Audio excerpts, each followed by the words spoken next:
Selamat pagi Bapak Ibu Saudara yang terkasih. Puji Tuhan pagi hari ini kita jumpa lagi dalam saat teduh bersama. Kita akan mengawali saat teduh kita dengan memuji Tuhan hanya bersamamu.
Cari Kau Tuhan dengan segenap hati.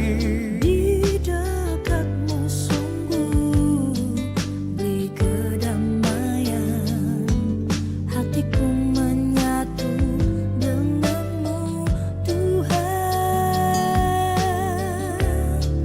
Ku selalu rindu berbagi rasa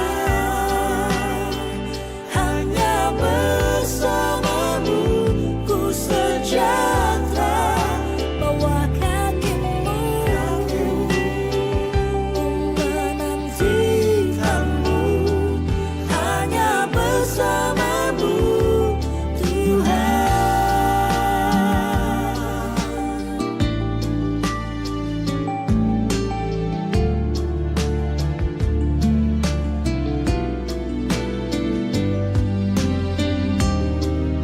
Ku selalu rindu berbagi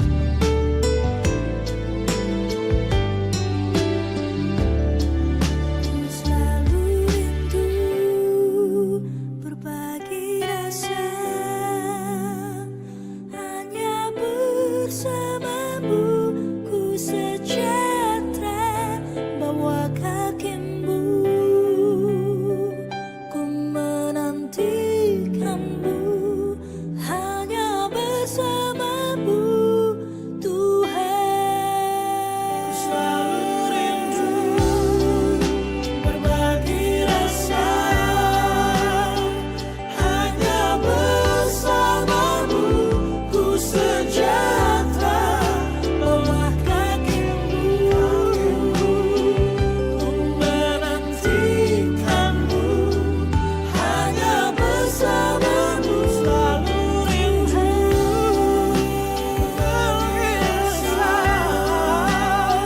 hanya bersamamu, ku sejahtera bawah kakimu, ku menantikanmu hanya bersamamu, hanya bersamamu, hanya bersamamu Tuhan, hanya bersamamu Tuhan.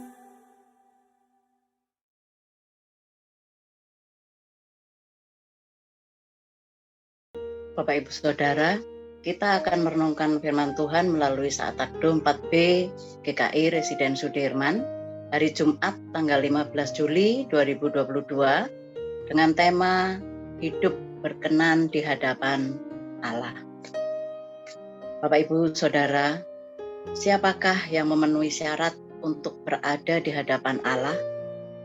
Umat terus bertanya, apakah dengan tekun beribadah setiap hari Minggu akan menjadikan seseorang layak di hadapan Allah? Apakah dengan memberikan persembahan yang terbaik saja, maka seseorang layak di hadapan Allah? Ataukah hanya dengan melakukan kebaikan tanpa beribadah dan tanpa memberikan persembahan, seseorang dipandang layak di hadapan Tuhan? Bapak Ibu Saudara, percakapan atau diskusi di seputar pertanyaan siapa yang layak di hadapan Tuhan selalu menjadi hal yang sangat menarik untuk diperbincangkan.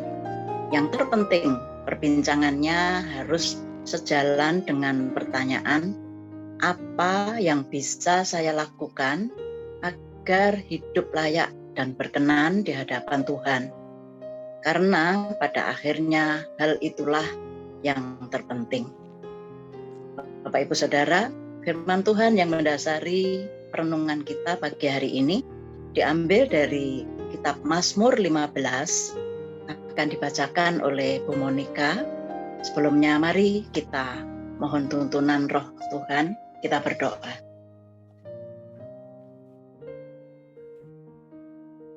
Bapa di dalam surga, terima kasih untuk hari yang baru, untuk kekuatan, untuk kesehatan. Terima kasih juga untuk firman Tuhan hari ini yang mengajar kami bagaimana hidup berkenan di hadapan Tuhan. Kami mohon tuntunan-Mu ya Tuhan, untuk kami dapat mengerti dan memahami. Terima kasih. Dalam nama Tuhan Yesus kami berdoa. Amin. Firman Tuhan diambil dari Mazmur 15. Mazmur 15. Tuhan, siapa yang boleh menumpang dalam kemah-Mu? Siapa yang boleh diam di gunung-Mu yang kudus? Yaitu Dia yang berlaku tidak bercela, yang melakukan apa yang adil, dan yang mengatakan kebenaran dengan segenap hatinya, yang tidak menyebarkan fitnah dengan lidahnya, yang tidak berbuat jahat terhadap temannya, dan yang tidak menimpakan cela kepada tetangganya, yang memandang hina orang yang tersingkir, tetapi memuliakan orang yang takut akan Tuhan, yang berpegang pada sumpah walaupun rugi, yang tidak meminjamkan uangnya dengan makan riba, dan tidak menerima suap melawan orang yang tidak bersalah.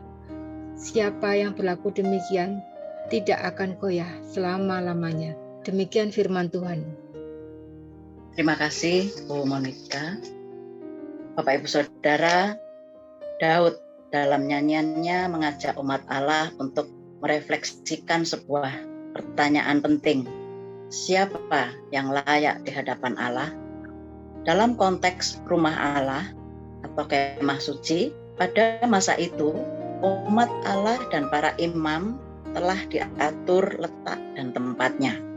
Hanya para imam yang memiliki otoritas untuk mendekat pada ruang Maha Kudus, tempat di mana Allah dipercaya hadir.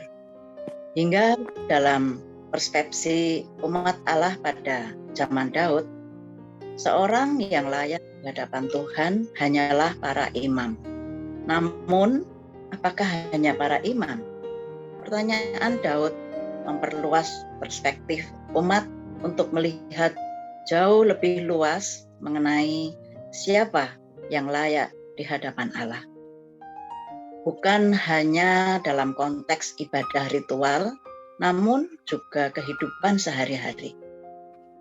Daud menyampaikan bahwa sejatinya ada beberapa sikap hidup yang perlu dibangun oleh umat Allah agar ia berkenan dan layak di hadapan Allah.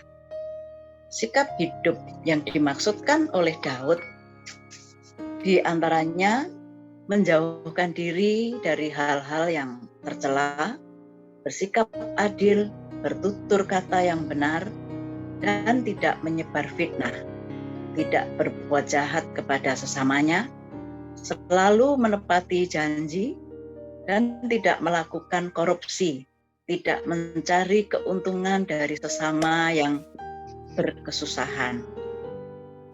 Layak dan berkenannya hidup umat di hadapan Tuhan bukan semata-mata hanya menyangkut masalah memberi persembahan atau tekun beribadah atau soal tekun berdoa, tetapi juga menyangkut perbuatan sehari-hari, kaitannya dalam hidup persekutuan atau hidup bersama dengan orang lain. Ibadah kepada Tuhan harus dilihat dalam perspektif yang lebih luas, yakni ibadah ritual dan ibadah hidup sehari-hari. Keduanya terkait erat dan harus seimbang dalam prakteknya. Bapak Ibu Saudara, pengajaran Daud melalui nyanyiannya mengingatkan umat Allah di masa sekarang, di mana kebencian dan kemarahan merebak di mana-mana. Hadir memperlihatkan keteladanan dan menjadi terang merupakan ajakan dan undangan dari Allah kepada umatnya.